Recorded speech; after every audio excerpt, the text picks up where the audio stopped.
Kematian Mahsa Amini yang mendapatkan kekerasan polisi moral Iran usai ditangkap karena tidak memakai jilbab dengan benar memunculkan gelombang protes.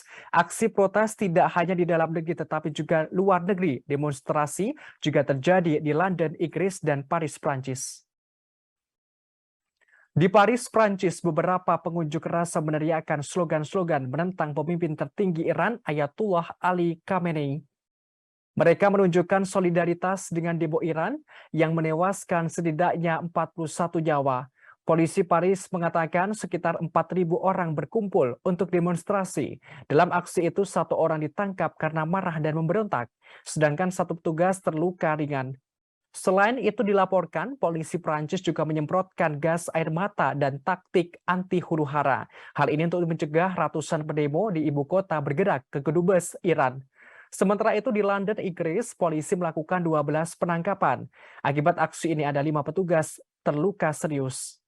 Saat itu para polisi berusaha menangkal para demonstran yang mencoba menerobos penghalang yang melindungi kedutaan besar Iran di Inggris.